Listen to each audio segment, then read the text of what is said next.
좌장으로서 오늘 발표하신 두 분한테 각각 한 개씩 질문을 드리고 그리고 플로에 개방하겠습니다. 먼저 김태호 박사님한테 질문 하나 하겠습니다. 지금 우리 한 박사님께서 말씀하신 것처럼 전작권 추진을 미국이 오히려 지금 원하고 있는 그런 상황이 돼버렸거든요. 그렇게 되면 전작권을 미국이 이렇게 추진하게 되면 이것이 한미연합사 해체하고 직접적으로 연관이 될 것이라고 보는데 김태호 박사님은 여기에 대해서 어떻게 생각하시는지 해안을 좀 말씀을 해주시면 좋겠다라고 하는 거고요. 두 번째, 우리 여기 박용호 박사님한테 말씀드리고 싶은 것은 북한의 핵 문제하고 관련해서 사실상 지금 여기 동북아에는 러시아뿐만이 아니고 중국도 2030년 되면 1,500개 핵무기를 가지게 되거든요. 그리고 북한은 지금 엄청나게 핵무기를 고도화시키고 있는, 소위 말해서 북중 내에 핵 클러스터가 등장하고 있단 말이죠. 여기에 대해서 지금 미국이 하고 있는 것은 맞춤형 억제 전략을 하겠다라고 하는 것이 핵 운용 전략의 핵심이에요. 그런데 이것이 지금까지는 맞았을지 모르지만 이렇게 지금 북한이 핵무기가 고도화되고 있고 중국에서 이렇게 핵무기를 더 많이 가지게 되게 되면 이것이 가능하겠는가? 미국 혼자서 이게 맞춤형 억제 전략으로 각각의 국가에 대해서 대응한다는 것이, 그렇다면 지금 이제 한 박사님도 그 말씀을 하셨지만 지금 미국의 상원군사위원장 그리고 미국의 외교위원장이 이제 각각 주장하는 것이 소위 말하는 전술핵 무기 재배치나 또는 나토식 핵 공유를 얘기한단 말이죠. 나토식 핵 공유에 대해서는 이시바 시게루 일본 총리의 소신이기도 합니다. 그 말을 굉장히 조심스럽게 얘기하면서 지금은 그것 주장보다는 오히려 한 개의 정구를 얘기하죠. 한 개의 정구를 확대하면 나토식 핵 공유가 되는 거죠. 그래서 이 부분에 대해서 그럴 가능성이 혹시 있는지 여기에 대해서 한 말씀 좀 해주시면 좋겠습니다. 그러면 우선 한 세 분 정도만 질문을 받고요. 그리고 시간이 되면 답변하시고 다시 두 번째 라운드로 돌아가서 또 질문의 기회를 드리겠습니다. 질문하실 때는 소속과 누구한테 질문한다는 것을 먼저 말씀하시고 코멘트보다는 질문 위주로 간단하게 질문해 주시기 바랍니다. 부탁드립니다. 예, 주원식 소장님. 예, 네. 김 박사님. 제가 이게 10분을 늦게 시작이기 때문에 지금 정확하게 40분을 끝내셔가지고 하는데 12시 20분까지 끝내도 되겠습니다. 예. 감사합니다.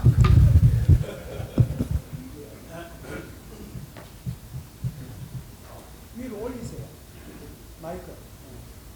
마이크 한쪽 하나 이거 가지고. 님 말씀 잘 들었습니다. 그 How to Fix Our Crippled America, 이 트럼프가 쓴 저서를 보면은 불구가 된 미국을 어떻게 치유할 것인가 하는 그 내용을 아주 간명하게 잘 정리해주고 현실적 관점에서 방안을 정리해 주시고 개념 정리하는 데 많은 공감을 하고 있습니다. 그런데 우리가 전략을 평가할 때 보면은 논리성, 수용성, 적용 가능성 뭐 이런 관점에서 국방비 4%를 주장하셨어요. 근데 이게 지금 재경부 마피아의 그 4% 복지를 줄여야 되고 국방비 4% 달성하는 그 논리가 설득이 가능하겠는지에 대한 구체적인 방안이 없습니다. 그 다음에 김창수 박사님 아주 나이브하게 젠틀하게 질문을 하셔가지고 그 트럼프가 지금 그 미국 아메리카 퍼스트를 주장하는 데 대해서 푸틴이나 시진핑은 미국의 일극 체제를 깨부수겠다는 이런 관점을 가지고 있는 상황에서 과연 러시아의 그런 푸틴이 미국의 그 트럼프에 대응하기 위해서 시진핑과 그런 공조 체제를 깨부술 가능성을 얼마나 보시는지에 대해서 좀 설명이 필요합니다. 예, 감사합니다. 다음 분요. 여기 앉아 계신 분들 모두 전문가세요. 네네. 예, 우리 오히려 이석북 장로님께서 질문을 하시네요. 네. 예, 제가 먼저 번에 그 한미 연합사에서 주최한 정책 토론회가 있었어요. 그때 전 한미 연합사령관들이 얘기하는 것 중에 제가 생각지 못했던 그런 얘기들이 있어서 여기 내가 지명은 하고 싶지 않고 거기에 답변을 꼭 하고 싶은 사람들 김태호 박사하고 함양필 토론자가 답변을 해줬으면 좋겠는데 만약에 미국이 전술 핵무기를 한국에 배치한다면은 한국의 국민들이 그걸 자기 지역에 어느 지역이 될지는 모르지만 자기 지역 근처에 그 전술 핵무기가 들어온 걸 용납하겠느냐. 그게 북한의 공격 목표가 될 것으로 염려해서 결사적으로 방대하고 뭐 그래가지고 결국 한국의 혼란만 초래하고 전술 핵무기를 한국에 배치도 못할 상황이 올지도 모르겠다. 그러니 한국의 전술 핵무기를 배치하는 것은 오히려 비현실적인 그러한 대책이 될 수 있겠다. 뭐 이런 말씀을 늘 하시더라고요. 그래서 여러분들도 그런 얘기는 별로 듣지 못하셨을 것 같아서 이것에 대해서 한번 논의를 해볼 가치가 있다 생각해서 질문을 해봤습니다. 이상입니다. 네, 감사합니다. 한 분만 더 받겠습니다. 네, 말씀하십시오. 저쪽에 마이크.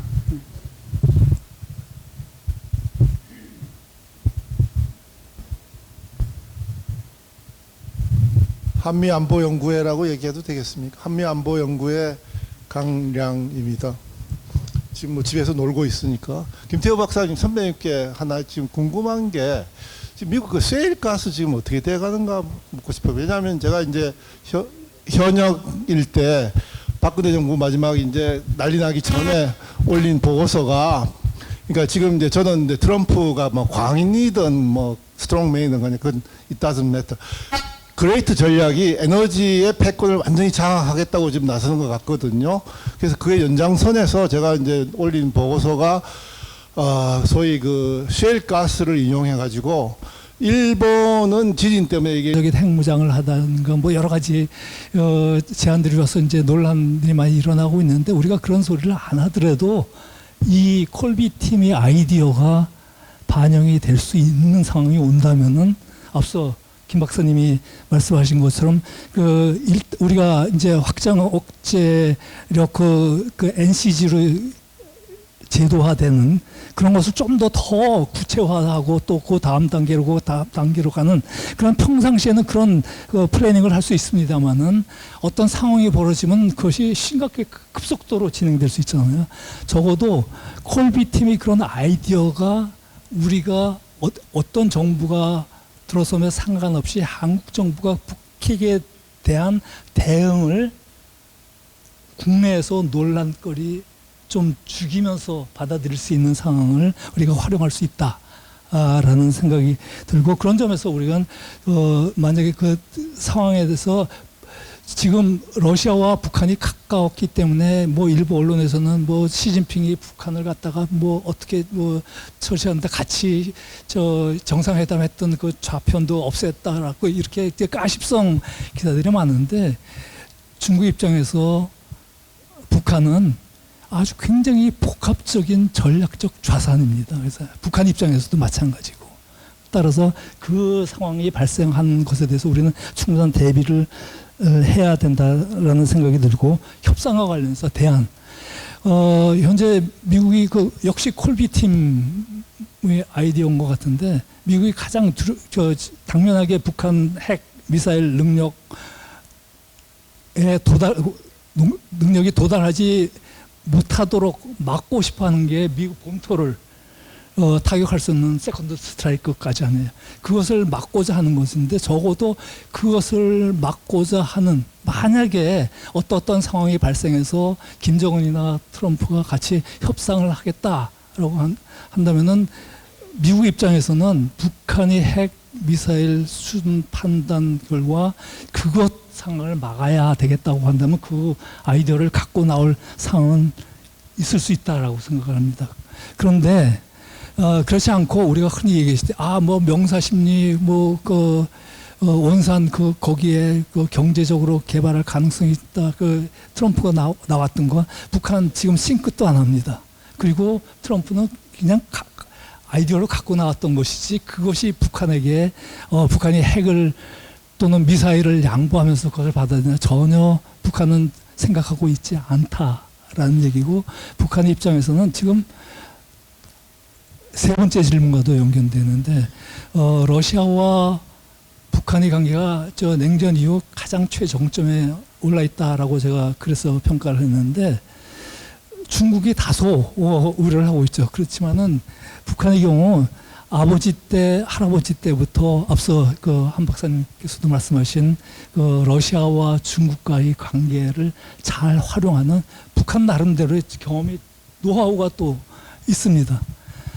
그리고 러시아와의 그 관계가 절정 상황에 있음에도 불구하고 중국에 대한 또 북한이 지금 외교적, 안보적 그 관계 관리하는 것 우리가 언론에 나오는 것 이상으로 지금 관리되고 있다라는 것이고 따라서 저는 러우 전쟁이 조건이 어떤 식으로 결과되느냐가 중요하다고 생각합니다. 만약에 푸틴이 일방적으로 승리하는 방식의 종전 평화협정이 체결이 된다면은 푸틴은 일단 북한에 대해서는 약간의 거리를 두려고 하겠죠. 그런데 그렇지 않고 좀 이상한 형태의 잠정적인 형태의 완전한 승리도 아니고 그렇다고 우크라이나가 완전한 패배하는 것도 아니고 어중간한 형태라면은 러시아가 당면하게는 군사 안보적 차원에서의 그 탄약이라든가 장비라든가 그런 것 다시 갖출 때까지 시간이 소요되기 때문에 적어도 그런 점에서 북한을 다시 과거처럼 되돌리려고 하지는 않을 것이다. 그런 점에서 북한에게는 우리가 예상하지 못하게 북한 김정은에게는 굉장히 살 기회를 좀 러우 전쟁이 열어줬다. 그래서 저는 오히려 한국의 안보가 새 정부에서 좀 그동안에 어떤 정부는 또 다시 햇볕 정책, 어떤 정부는 또 그런 얘기를 하는데 지금쯤이면은 우리 대북 정책은 과거와는 다른 방식의 대북 정책 그리고 북한이 두 국가 전략에 대해서도 우리는 과거와는 다른 우리 이 자리에 오신 분은 대개 전후 세대거나 산업화 세대 뭐 나이 적으신 분이 386 세대일 텐데 이 세대는 간세대입니다. 간세대. 그러니까 미래 전략을 위해서는 그 다음 세대들이 주로 대북 정책을 세우고 통일 전략을 세우고 할 수 있는 국가 경영 전략을 세울 수 있는 혁신적인 생각을 할 수 있도록 길을 열어주어야지 한다라는 생각이 들고 그런 점에서 우리 스스로도 좀 혁신적인 좀 생각을 가졌으면 좋겠다라는 생각이 듭니다. 김장수 박사님 뭐 한 말씀? 네네, 그 한 말씀 해주시고. 예, 조식 소장님께서 질문하신 걸 제가 조금 잘못 이해할 수 있다는 것을 감안하고 들어주시면요. 아까 제가 이야기는 트럼프의 트럼피즘 하면서 first 마가를 비롯해서 미국의 일극주의를 얘기하는데 그럼에도 불구하고 러시아와 중국 같은 이런 미국만치는 못하지만 다른 극들이 있을 수가 있고 트럼프, 시진핑과 푸틴이 이것을 어떻게 서로 공유를 할 수 있겠는가. 제가 공유라는 말은 아까 잘못 들은 것 같은데요. 트럼프를 견제하기 위해서 중국은 중국 나름대로 분명히 미국을 견제하기 위해서 러시아와 손잡고 할 것이고요. 또 푸틴은 푸틴대로 미국도 이용하지만 러시아도 중국도 분명히 이용할 겁니다. 그 가운데서 지금 이게 얼마나 걸릴지 모르지만 일단 당장에는요. 너무 러시아만 먼저 얘기한다면은 러시아 우크라이나 전쟁 중이고 지금 말씀하신 것처럼 어떤 형태로 종전될까에 따라서 달라지고 있고요. 러시아가 요새 신문 보니까 에너지 값이 떨어지는 바람에 엄청난 어려움을 겪을 수가 있다. 자, 지금 국방 예산 획득하는 것도 그렇고요. 러시아는 러시아대로 굉장히 많은 어려움이 있을 수 있다고 봅니다. 그럼에도 사실 세 나라를 본다면요. 제가 평가하기에는 미국, 러시아, 중국을 본다면 가장 유리한 것이 저는 중국이라고 생각합니다. 현재로서는요. 그건 사실 부인할 수가 없어요. 모든 수치를 봐 경제력이라든가 기술력 모든 봤을 때 중국이 세계랑한테 가장 유리한 것이 있고 그렇기 때문에 시진핑은 이것을 잘 이용해가지고 트럼프는 트럼프한테 이기려고 그러고요. 푸틴은 또 푸틴한테 이기려고 할 겁니다. 근데 그 두 나라 간에 어떻게 결속을 하고 서로 조종하고 할 것인가가 매우 어려운 문제고 두 지도자가 러시아의 지도자와 중국 지도자가 그걸 가지고 하겠죠, 당연히. 그렇지만 워낙 지금의 국력의 차가 미국이 앞서 있고요. 그 다음에 많이 떨어져서 중국이고 훨씬 뒤떨어진 러시아가 이 세 나라 간에 어떻게 협력할 것인가는 그 시기에 따라서는 다르겠지만 서로 견제하면서 또 서로 이용하면서 그럼에도 불구하고 오히려 시진핑이가 하는 것이 좀 유리하다. 저는 뭐 시진핑 지지하는 것이 아니지만 객관적인 데이터를 봤을 때요. 푸틴은 사실은 여러 가지 푸틴의 여러 가지 꿈도 있고 비전도 있지만 오히려 푸틴은 푸틴 다른 대로 또 해석을 할 겁니다. 내가 이렇게 해서 다 원대한 그 러시아 또 소련 연방국 같이 이렇게 또 될 것이고 저는 지도자들이 다 실제적인 퍼포먼스에 관계없이 다 자기 나름대로 해석을 할 것이고 그것을 정치적으로 이용할 것이고 그렇게 해서 계속 유지하려고 보고 있는데 우리로 봐서는 세 나라 다 어려운 상대고 지금 여러분이 말씀하신 것 핵 문제도 그렇고 천자권 문제도 그렇고 모든 문제가 너무 많이 있어서 어떻게 해야 될 것인가를 정말 누구도 감히 말할 수가 없고요. 답이 여기 있다고 말하는 사람은 저는 오히려 좀 조심해야 될 거라고 생각합니다. 죄송합니다. 나름대로 해안을 좀 내주시라고 그러니까 해안보다는 고민이 더 많다는 말씀으로 답변을 해주신 것 같습니다. 13분 남았거든요. 그래서 다시 두 번째 라운드로 들어가겠습니다. 세 분한테만 질문을 받겠습니다. 예, 김준수 장군님 하시고 그 다음에 저쪽에 지금 손 드신 분, 예, 또 한 분만 더 미리 예약 받겠습니다. 네, 제일 뒤에 예, 유재갑 교수님 오셨네요. 유재갑 교수님. 예, 우선 김준수 장군님 먼저 말씀하시죠. 반갑습니다. 공부 많이 되었습니다. 듣고 있으면 보니까 정말로 어느 것 하나 만만한 게 없습니다. 김태우 박사님, 좀 괴롭혀 드리겠습니다.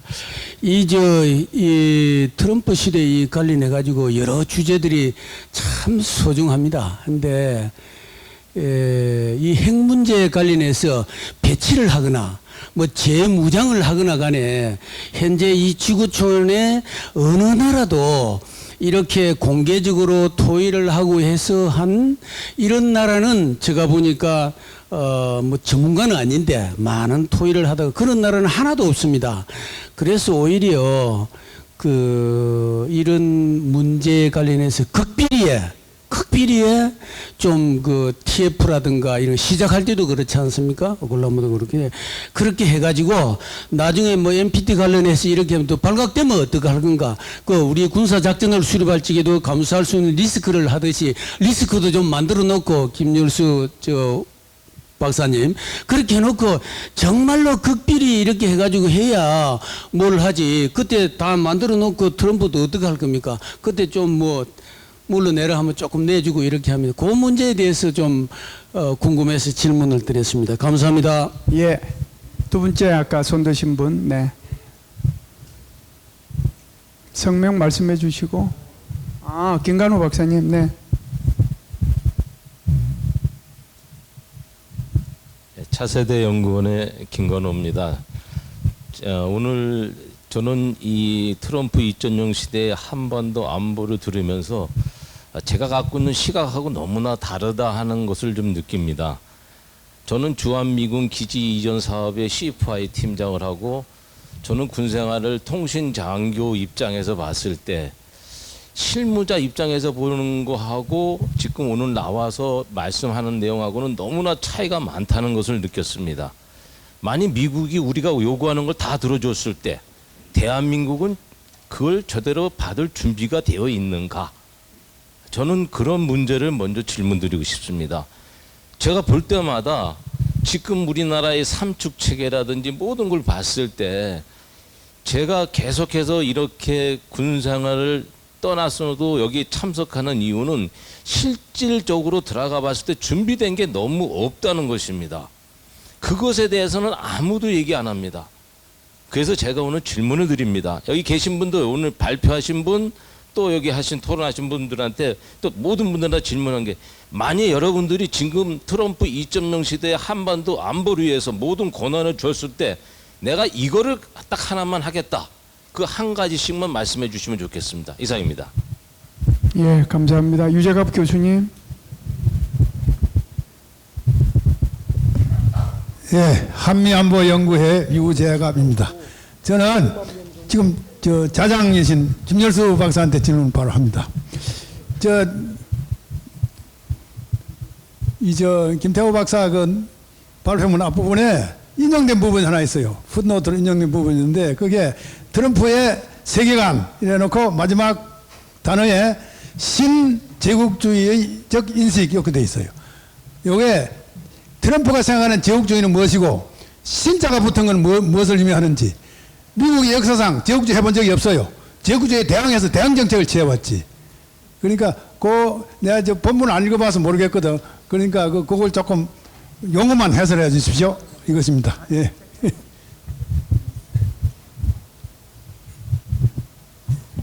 예.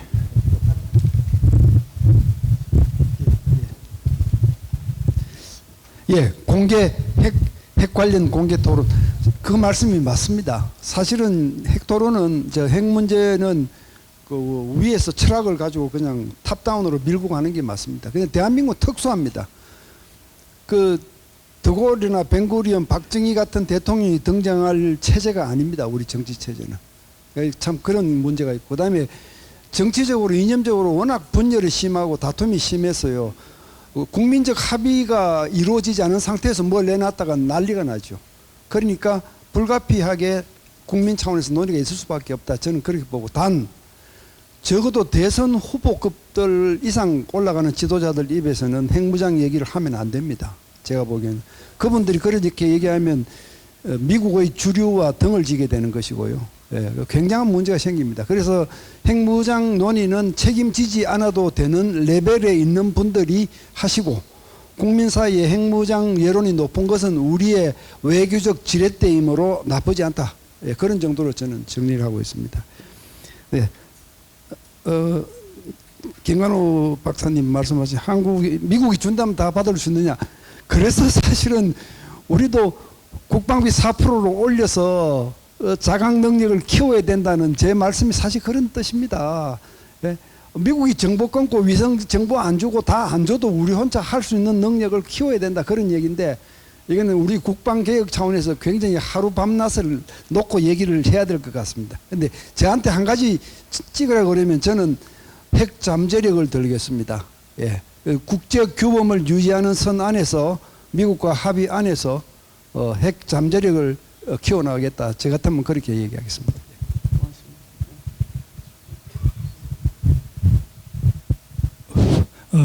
김관호 박사님 질문에 대해서 제가 저런 질문을 들을 때마다 좀 안타까운데요. 여러분 돌이켜보면은 우리 군사혁신, 국방력 강화, 민주화 정부 들어선 김대중, 노태우 정부 후반, 김영삼 정부부터 35년이 지났습니다. 35년이 지났는데 여전히 실무자의 수준에서 자꾸 우리 너무나 많은 준비가 안 돼 있다라고 말씀을 하시면은 우리 그다음 그 국가 경영 실패한 거죠. 그런데 저도 저 안보적 차원에서 이제 전자권 전환 문제도 마찬가지입니다. 그때부터 90년대 초부터 지금까지 35년 새로운 정부가 들어서면 또 아직 준비가 되어 있지 않다. 이제 와서 이제 미국이 이번 정부에 트럼프 2기 정부에서 미국이 먼저 전자권 전환을 뭐 시급히 돌려주겠다. 그것이 또 실질적으로 평가를 했을 때 한국이 빠른 시일 내에 돌려받을 수 있을지 없을지 또 돌려받았다고 했을 때 지적이 된 것처럼 우리의 안보 또 대북 그 전략과 관련해서 얼마나 도움이 될지 안 될지 뭐 판단을 해야 되겠지만은 이런 것이 지금 정부 7번 바뀝니다. 7번. 8번째 바뀔 것 같은데는 계속 이것이 논의가 되고 있다라는 것은 이 분야에 오랫동안 정책을 연구해온 입장에서 굉장히 안타깝다라는 생각이 들고 저는 한 가지 제가 대통령이 된다 뭐 그럴 리 없죠. 대통령이 된다면은 우선 대통령은 결단하는 사람이죠. 모든 것이 국민 여론 앞에서 뭐 이거 저것 생각할 수 있습니다만 일단 대통령이 뒤에서 국민이 안위를 결단하는 사람이면은 적어도 핵에 관한 저도 그 김태호 박사님 지적하신 것처럼 대통령 우리나라 최고 지도자라고 한다면은 저도 핵에 대한 것은 공개적으로 거론할 필요는 없지요. 우리 정치인들 그냥 그 핵에 대한 핵이 가져올 어떤 파급 효과 영향 계산 없이 그냥 표 들어오고 인기 얻으려고 인기 영합주의적 차원에서 핵에 대해서 얘기를 하는데 대통령이라면 적어도 국민에 대해서 국가 안위에 대해서 적어도 그런 문제 있을 때 국민 안심시킬 수 있는 결단을 하고 준비를 하고 있다. 이런 식으로 국민을 설득하는 리더십이 필요하다라고 생각을 하고 우리가 저 트럼프 행정부에 대해서 너무나 이제 너무나 굉장히 여러 평가가 많잖아요. 사실 Put America Interest First는 민주당 정부가 20세기 초에 시작을 했습니다. 그리고 레이건 대통령이 Put America Interest First 해가지고 그것을 트럼프가 받고 한 건데 지금 미국 상원 하원 구성이 53대 47로 공화당이 많습니다. 2년 있다가 그것이 역전될 가능성은 매우 낮습니다. 그렇지만 하원 같은 경우는 미국 내부에서 트럼프 대통령이 지금과 같은 국민이 많은 여론을 반발을 사는 그런 정책을 추진한다면 하원 역전될 가능성도 있습니다. 굉장히 그 속도전 있게 정책을 펼쳐나가고 가는데 우리는 그래서 이제 트럼프 2.0에 대해서 굉장히 관심을 갖고 지켜보는데 트럼프 2.0의 그 이후에도 그 미국 국내 정치적 상황 변화에 대해서 우리가 관심을 갖고 그것에 대비하는 것이지 자꾸 트럼프에만 몰려 있다 보니까는 크게 보지 못하고 있다라는 점을 말씀드리고 싶습니다. 예, 감사합니다. 유재학 교수님 아주 좋은 질문 해주셔서 감사드립니다. 우리 국제정치학회장도 하시고 저희 스승이기도 하신데 저한테 이런 질문을 해주셔서 감사하기도 하고 부담스럽기도 합니다. 제국주의를 어떻게 정의하느냐 하면요. 저는 이렇게 정의합니다. 압도적인 군사력과 경제력을 가진 국가가 다른 나라를 복속시키는 거, 식민지화하는 거, 그것을 제국주의라고 얘기를 하고요. 신제국주의라고 하면 과거의 제국주의는 칼로 총으로 가서 복속을 시킨 거죠. 그런데 신제국주의는 굳이 칼이나 총을 안 쓰고도 경제적으로 복속시킬 수 있다라고 하는 차원에서 신제국주의라고 표현을 합니다.